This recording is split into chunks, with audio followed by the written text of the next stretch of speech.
எங்க வந்துருவான். ஓம் ஸ்கந்தாகிருதாய நமஹ, ஓம் அவ்யாய நமஹ, ஓம் பூதாய நமஹ, ஓம் தக்ஷாய நமஹ, ஓம் அத்யக்ஷாய நமஹ, ஓம் திஜப்பிரியாய நமஹ, ஓம் அக்னிகர்ப்பசிதே நமஹ, ஓம் ஸ்ரீபிரதாய நமஹ, ஓம்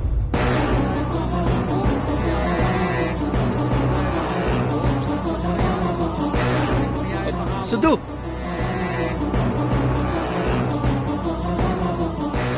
தம்பி, காப்பு கட்டுறதுக்கு முன்னாடி எதிர்க்கப்படாது, உட்காருங்க. இல்ல ஒரு நிமிஷம், சித்து வரா. ஆகாஷ், இந்த சடங்கு நேரத்துல எழுந்திருக்க கூடாது, உட்காரு. இருங்க பாட்டி, சித்து வரா. ஆகாஷ் உட்காருங்க, எந்திரிக்க கூடாது. என்ன தின்றல், நீ இப்படியே பேசுற?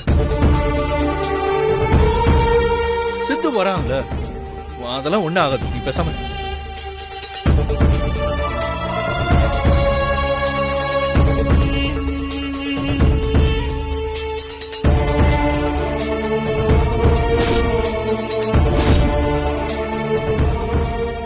வேண்டாம், வா இங்க நெல்லு, இங்க நெல்லு.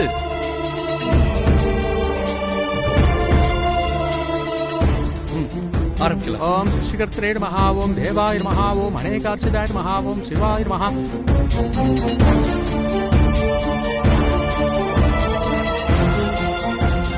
ஓம் சுத்தாய நமஹ, ஓம் புத்திப்ரியாய நமஹ, ஓம் சாந்தாய நமஹ, ஓம் பிரம்மச்சாரிணே நமஹ, ஓம் கஜானனாய நமஹ, ஓம் தைவாய நமஹ, ஓம் என் அப்பா இங்கதான் இருப்பாருன்னு எனக்கு தோணுது.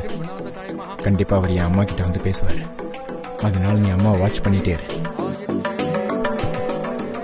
அப்பா அம்மாவை மீட் பண்றத பார்த்தேன்னா உடனே எனக்கு இன்ஃபார்ம் பண்ண. அதெல்லாம் முடியாது மச்சான், எனக்கு அதை விட இங்க ஒரு முக்கியமான வேலை இருக்கு. அப்படி என்னடா முக்கியமான வேலை இருக்கு? எப்படியாவது இந்த கல்யாணத்தை நிறுத்துறதுதான்.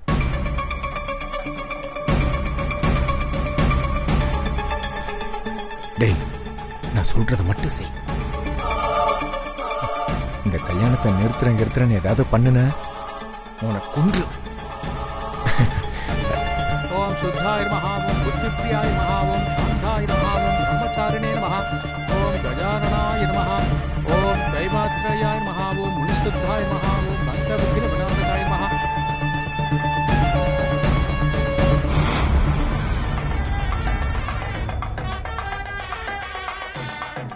ஒரு நிமிஷம் இருங்க.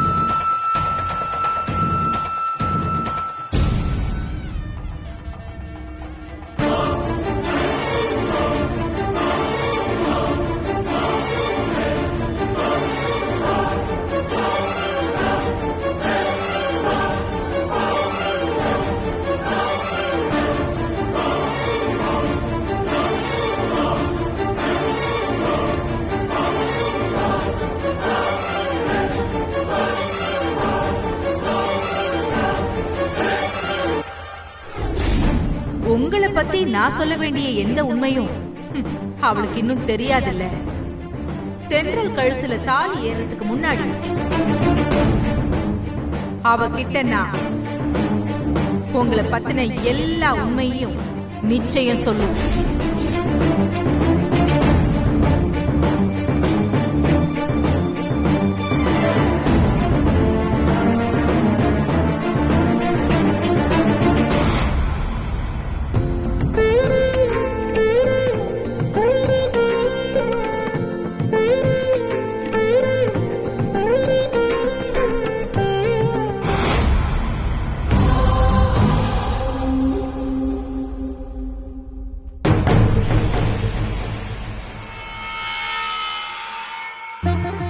அக்கா, ஒரு வழியா உங்க ஃப்ரெண்டுக்கு மேரேஜ் ஆக போகுது. அடுத்து உங்களுக்கு மேரேஜ் எப்போன்னு சொல்லுங்க. ஓய், என் மேரேஜ் இருக்கட்டும், உன் மேரேஜ் எப்பன்னு சொல்லு. அக்கா, பேச்ச மாத்தாம உங்க மேரேஜ் எப்போன்னு சொல்லுங்க. எங்க இங்க கல்யாண பொண்ணு ரூம் எங்க இருக்கு? அந்த பக்கம் 3வது ரூம். சரி. அக்கா, மாப்பிள்ளை எல்லாம் பாத்துட்டாங்களா?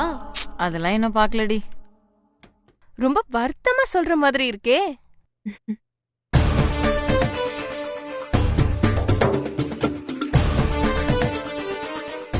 நான் வேணா உங்க வீட்ல பேசி உங்களுக்கு சீக்கிரமா மாப்பிள்ளை பார்க்க சொல்லட்டுமா? ஏமா, நான் கொஞ்சம் நிம்மதியா இருக்கிறது உனக்கு பிடிக்கலையா என்ன?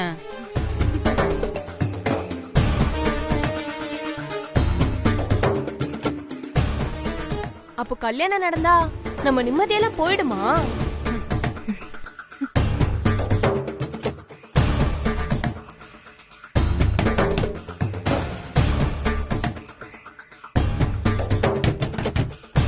நிலா பாரு.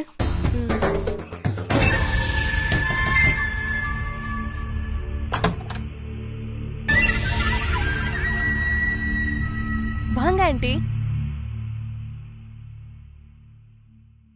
அக்கா, சாரதா ஆண்டி வந்திருக்காங்க.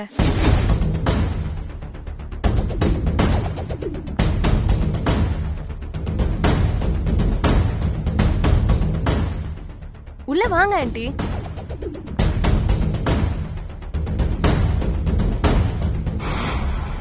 ஒரு நிமிஷம் நிலா, நீ இங்க வா. மேக்னா, இதெல்லாம் ரெடி பண்ணிட்டு இருங்க, நான் பேசிட்டு வரேன்.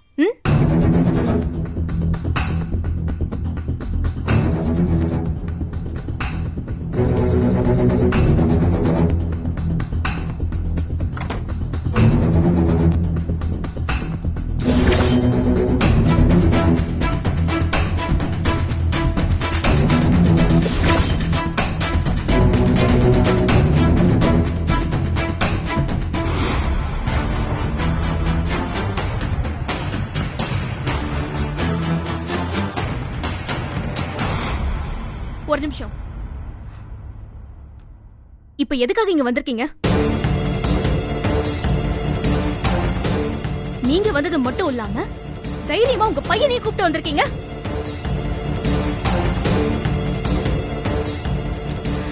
நான் தான் அன்னைக்கே உங்ககிட்டயும் உங்க பையன் கிட்டயும் தெளிவா சொல்லிட்டேன்ல, இனிமே என் மூஞ்சிலையும் முழிக்காதீங்கன்னு. எதுக்காக நீங்க 2 பேரும் இங்க வந்திருக்கீங்க? ஆண்டாள் பாட்டு கிட்ட சவால் விட்ட மாதிரி இந்த கல்யாணத்தை நிறுத்துறதுக்காகவா? தென்றல், கோவப்படாம நான் சொல்றத கொஞ்சம் பொறுமையா கேளு.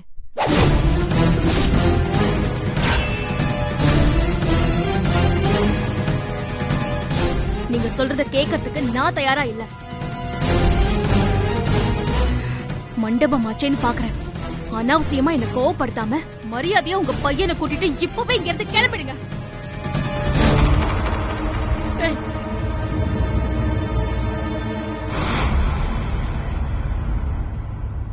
என்ன இன்னும் இங்கே நிக்கிறீங்க?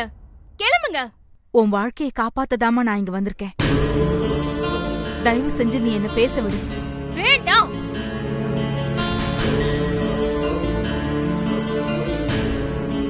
நீங்க ஒண்ணு பேச வேண்டாம். முதல்ல நீங்க இங்க இருந்து கிளம்புங்க, அதுவே போதும். உங்களை பார்த்தாலே எனக்கு எரிச்சலா இருக்கு.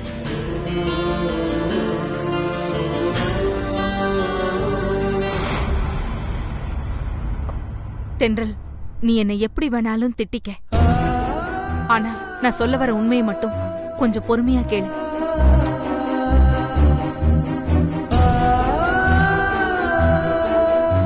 இப்பவும் நீ இந்த உண்மையை தெரிஞ்சுக்கலனா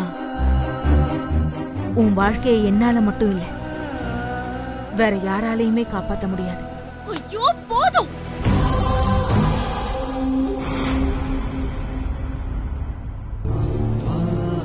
நீங்க என்ன சொன்னாலும் எதையும் கேட்கறதுக்கு தயாரா இல்ல அப்படின்னு சொன்னல. ஏன் இப்படி உண்மையை சொல்ற, வாழ்க்கையை காப்பாத்துறேன்னு ஏதேதோ கதையை சொல்லி என்ன டார்ச்சர் பண்றீங்க? இல்லம்மா, இது கதை இல்ல. வேண்டாம். நீங்க எதையும் சொல்ல வேண்டாம். நீங்க யாரு, எப்படிப்பட்டவங்கங்கிறது எல்லாமே எனக்கு தெரிஞ்சு போச்சு. நான் இதுக்கு மேலேயும் உங்க நடிப்பை நம்பி ஏமாற தயாரா இல்ல. மரியாதையா இங்க இருந்து போயிடுங்க.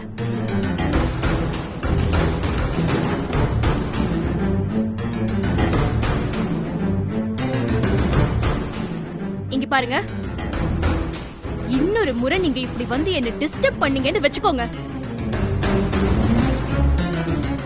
இதுக்கப்புறம் நான் உங்களை பெரிய மனுஷன்னு கூட பார்க்க மாட்டேன். ஆண்டாள் பாட்டி கிட்ட சொல்லி உங்களை ரொம்ப அவமானப்படுத்தி இங்க இருந்து அனுப்பி வச்சிருவேன்.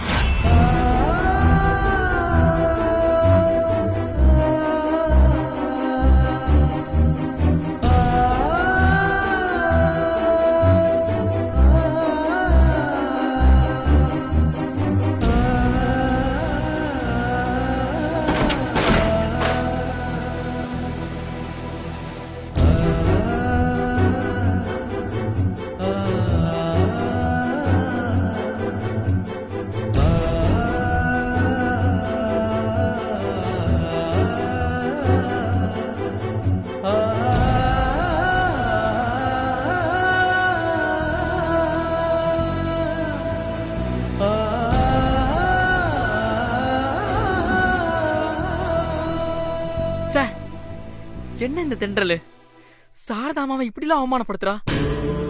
இந்த விஷயம் மட்டும் சித்துவுக்கு தெரிஞ்சா பயங்கரமா டென்ஷன் ஆயிடுவான். இப்ப ஆகாஷ் ரூம்ல இருக்கிறதுனால கண்டிப்பா இந்த விஷயம் ஆகாஷ்க்கும் தெரிய வந்துரும். அதுக்கப்புறம் சித்து அவன் அம்மாக்கு சப்போர்ட் பண்ணி தென்றல் கிட்ட பிரச்சனை பண்ண ஆரம்பிச்சிருவான். இன்னொரு பக்கம் தென்றல் ஏன் சாரதாமாவை இப்படிலாம் அவமானப்படுத்துறான்னு அந்த ஆகாஷும் கிளற ஆரம்பிச்சிருவான்.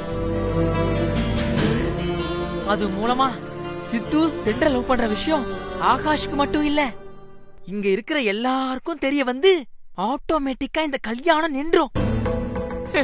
நமக்கும் அதான வேணும். அப்ப இந்த விஷயத்த உடனே சித்து கிட்டையும் ஆகாஷ் கிட்டையும் பத்த வச்சிட வேண்டியதுதான். மாப்பிள்ளை ரூம் எங்க இருக்கு?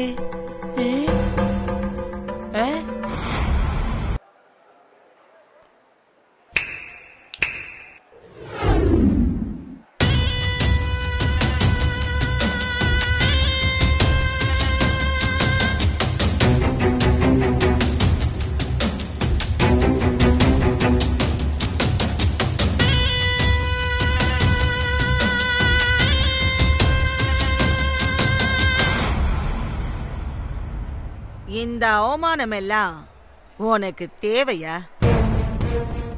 இனி உன் சவால்ல நீ ஜெயிக்கவே முடியாது.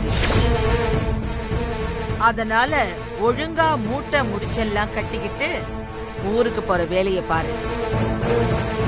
நான் தான் உன்னை வீடு தேடி வந்து எச்சரிச்சேன், அப்பவும் நீ கேட்கல. அதுக்கப்புறமும் ஆளை வச்சு கடத்தின, அப்பவும் நீ கேட்கல. தென்றல் கிட்ட எல்லா உண்மையும் சொல்லுவேன், அவ வாழ்க்கைய காப்பாத்துவேன்னு நீ என்கிட்ட வீரவசனம் பேசினியே, இப்போ என்ன ஆச்சு பாத்தியா? நீ இல்ல, தென்றலே நினைச்சாலும் இந்த கல்யாணத்தை நிறுத்த முடியாது. தென்றல் உன்னை பார்க்கவும் விரும்பல, நீ சொல்றத கேட்கவும் விரும்பல. ஆக மொத்தத்துல தென்றலுக்கு உன்னை பத்தி யோசிக்கவே பிடிக்கல. அந்த அளவுக்கு நீ அவ மனசுல தப்பானவளா பதிஞ்சிட்ட.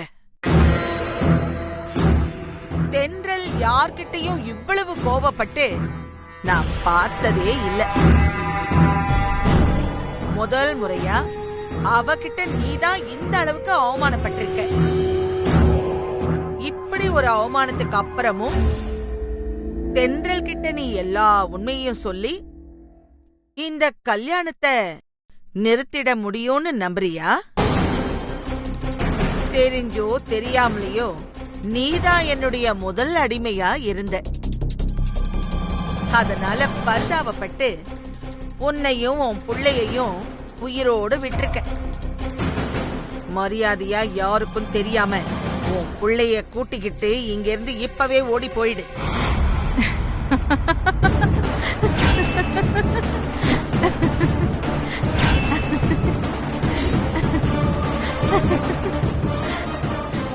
மாமியாரே, பாதியில ஓடுறதுக்காகவா நான் இத்தனை ரிஸ்க் எடுத்து இவ்ளோ தூரம் வந்திருக்கேன்? ஆண்டாளம்மா, ஒரு விஷயத்துல சாதிக்கணும்னு முடிவெடுத்துட்டா பிரச்சனைகள் வரதா செய்யும். அதுக்காக எடுத்த காரியத்தை கைவிட முடியுமா? அதனால தென்றல் என்ன உண்மைன்னு தெரியாம கோவப்பட்டு பேசுறா. அதுக்காக நானும் அப்படியே போயிட முடியுமா? உங்க வீட்டுக்கு இன்னொருத்தி அடிமையா வர்றதை தடுக்காம நான் இங்கிருந்து போக மாட்டேன். என்னடி சவால் விடுறியா? சவால்னே வச்சுக்கங்களேன். அவ உன்னை இவ்வளவு அவமானப்படுத்தியும் உனக்கு புத்தி வரல. அவதானே அவமானப்படுத்திட்டு போறா, போகட்டும். உங்ககிட்ட ஒரு விஷயத்த ஞாபகப்படுத்துறேன் மாமியாரே. நான் இன்னும் அவகிட்ட உண்மைய சொல்லவே இல்லை.